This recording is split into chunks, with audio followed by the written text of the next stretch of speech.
Hi and welcome to Tutorial 5, Using Evidence in Your Writing too. In Tutorial 4 we considered why and when evidence should be provided in your writing. Now we're going to consider the different types and sources of evidence, so by the end of this tutorial you should understand the different types of evidence that you can use in your written work and the sources of evidence that you can and that you should avoid. There are lots of different kinds of evidence, and the type that you use will depend on the particular point that you're making. So for example, you might back up a point using references to a theory or statistics or research. Now don't worry at this stage about how to present references, we'll consider that in a later tutorial. For now, let's look at how you might back up points using different types of evidence. So for example, let's say that you are making the point that discrimination can be considered at lots of different levels. You might back this up by referring to a model called the PCS model. You can pause the video while you read the example. Now let's say you are writing about the members of society that are homeless in Scotland. This time you might support your writing with statistics from the Scottish Government website. Again, pause the video while you read the example.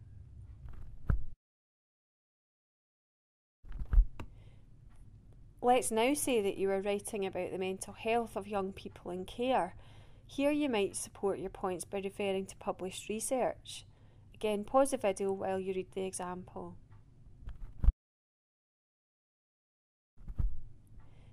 In the three previous examples, you might have noticed that the points made could be considered just simple statements.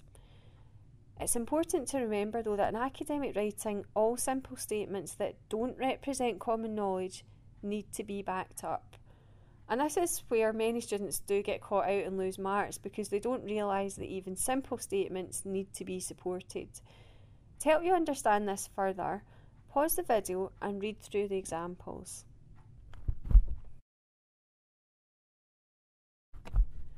The last thing to consider is the sources of evidence that you can use.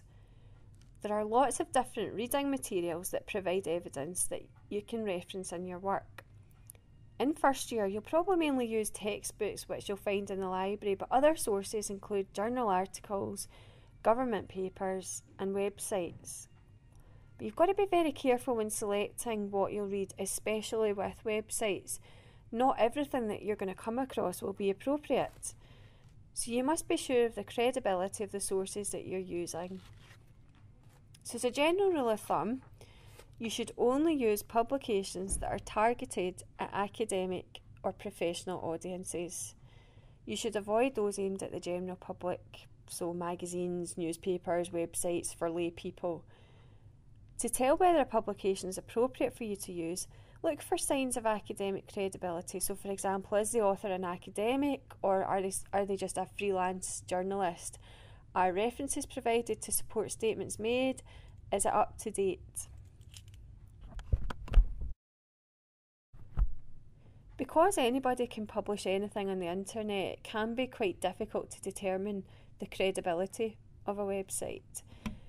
In general, it's okay to reference publications from well-known, reputable websites that are aimed at professionals and academics, so for example the Scottish Government and Department of Health sites.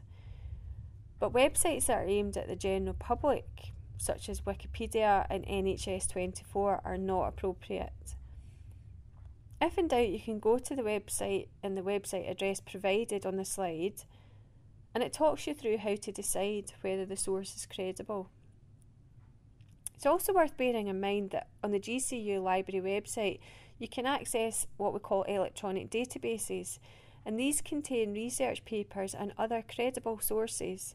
So this is a good place for you to go when you're preparing for your written work. You won't be able to access these databases until you've started your course, but it is useful to know about them. To sum up, the key points of this tutorial are: there are lots of different types of evidence and examples include theories, statistics and research findings. Remember that even simple statements that are not facts must be backed up with evidence. There are lots of different types of evidence and examples include theories, statistics and research findings. Remember that even simple statements that are not facts must be backed up with evidence. Evidence can be sourced from books, journals, articles, government papers, and websites. Be very careful though when selecting the sources of evidence that you're going to use. Make sure that they're credible and take particular care when using websites. Avoid those that are aimed at the general public and stick to those targeted at academics and professionals. Now that you've listened to this tutorial, you're ready for the next tutorial, which looks in more detail at referencing.